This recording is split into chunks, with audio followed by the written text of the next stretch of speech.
Chegamos agora ao nosso quadro sobre o momento da saúde aqui no programa Primeiro Deus. E a gente convida você para o nosso desjejum, para o nosso café da manhã, todos os dias. E nesse café da manhã a gente traz muitas instruções para ajudar você a ter boa saúde. Lembre-se, o nosso corpo é o templo do Espírito Santo. E Deus quer que você tenha boa saúde para que Ele possa habitar no seu coração. Essa semana vamos ter a alegria de receber aqui a doutora Fabiana Mai Bandeira. Tudo bem, doutora Fabiana? Muito prazer em estar aqui com você hoje. Quer dizer então que você é manezinha da ilha? Manezinha da ilha de Florianópolis, Santa Catarina. Olha, que alegria poder ter você. Olha, eu queria apresentar para vocês a nossa convidada. Ela é médica especialista em psiquiatria, membro da Associação Brasileira de Psiquiatria, especialista em medicina interna, especialista e professora de pós-graduação de medicina legal e tantas outras coisas. Foram 6 anos de medicina, 2 anos de clínica geral, para ser especialista também, 2 anos de psiquiatria e 2 anos de medicina legal. Por quê? Porque a medicina legal é para isso que a gente estuda medicina legal? Então, toda a medicina é uma área muito interessante, né? E a busca da especialização é sempre para a gente poder oferecer o melhor para cada pessoa. Ok.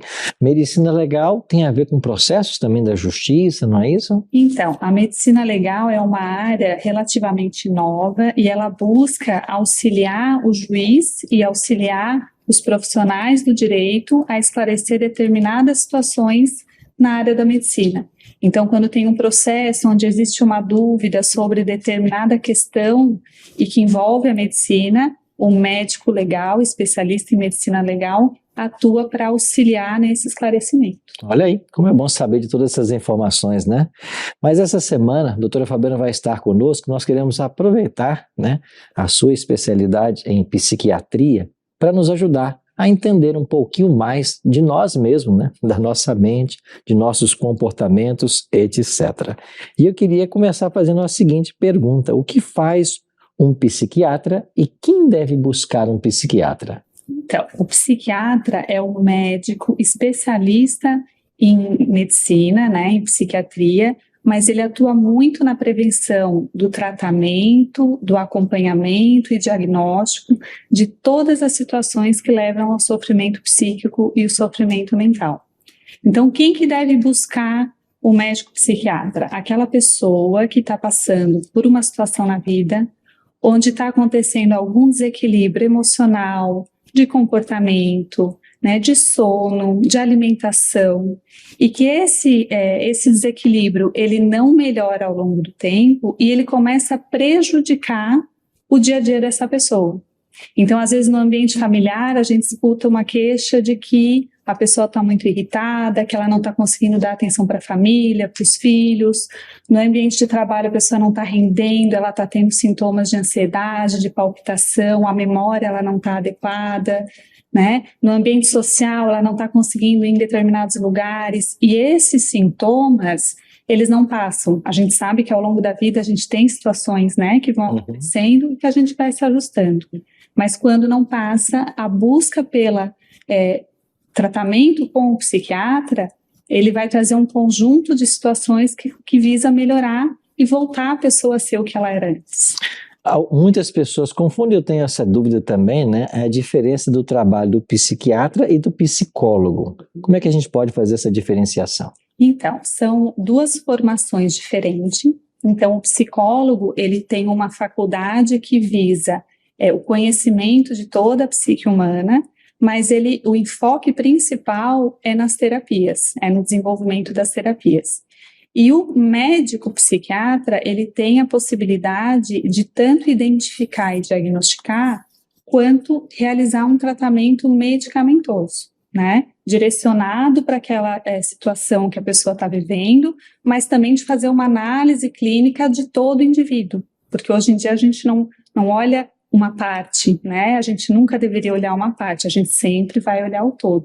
Então, a diferença básica das duas profissões é essa, né? Os 2 vão auxiliar e vão trabalhar em conjunto, inclusive, mas um tem a possibilidade de usar medicamentos e outros tipos de tratamento que só o médico pode prescrever.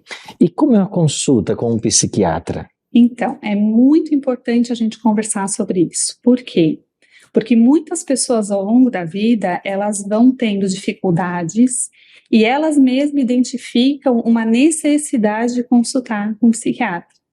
Mas a gente sabe que, historicamente, existe um preconceito, né? Existe um estigma ainda hoje, que é muito trabalhado pela Associação Brasileira de Psiquiatria, contra o estigma das pessoas que apresentam em determinado momento alguma necessidade de tratamento de algum transtorno mental. E o que é importante as pessoas entenderem é que a consulta com o psiquiatra, ela segue o mesmo princípio de outras consultas. Quando a gente consulta com um médico, porque a gente está com asma, a gente busca um tratamento, a gente conversa sobre aquele problema e a gente tenta uma solução, né, uma melhora daquele problema. O psiquiatra é a mesma coisa.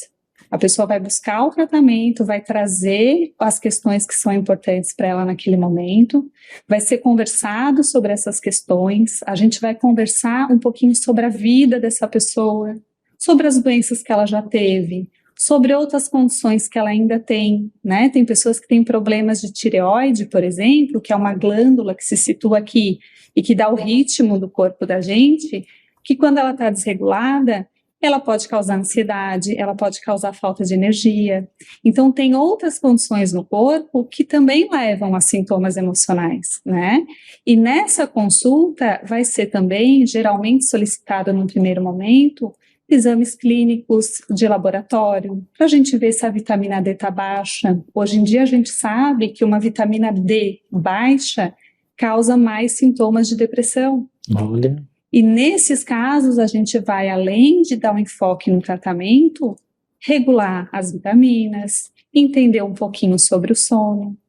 Em determinadas populações, a gente vai prestar atenção se é uma pessoa de mais idade, tem alguma alteração de memória, é uma primeira vez que está acontecendo aquele quadro, teve uma mudança de comportamento, e daí nós vamos direcionar para exames de imagem. Então, a gente vai pedir ressonância, a gente vai pedir tomografia. Então, é importante a gente conversar sobre isso e reduzir o preconceito e reduzir o estigma, porque é natural que ao longo da vida a gente veja o cérebro como um órgão. E se acontece alguma coisa que a gente entra em certo desequilíbrio e não consegue se regular sozinho, a busca pela consulta só visa aquela melhora. Ok. Então, essa visão mais simplista e não tão, né, antigamente as pessoas falavam, nossa, mas vai procurar um psiquiatra porque não está bem, né? Lá atrás não existiam opções de tratamento e também as pessoas demoravam muito para buscar o tratamento, porque não se conversava sobre isso, né? Se escondia quando alguém não estava bem, quando alguém estava deprimido, as pessoas morriam de depressão. E ao longo do tempo a gente foi vendo que isso também é uma questão fisiológica, orgânica, está ali no cérebro, que é um órgão que precisa de atenção. Olha aí, como é bom saber essas informações, até porque a gente entende então que todo mundo em algum momento da vida precisa passar por um psiquiatra, né? Que bom, vai ser muito bom ter a minha amiga Fabiana. É isso, Fabiana Mai Bandeira aqui essa semana. Ó, ela volta amanhã, ela vai estar a semana todinha com a gente, trazendo aí esses conselhos e orientações importantes. Vamos tratar de vários temas essa semana e você não pode perder. Muito obrigado, doutora, e amanhã a gente continua, né, a nossa conversa.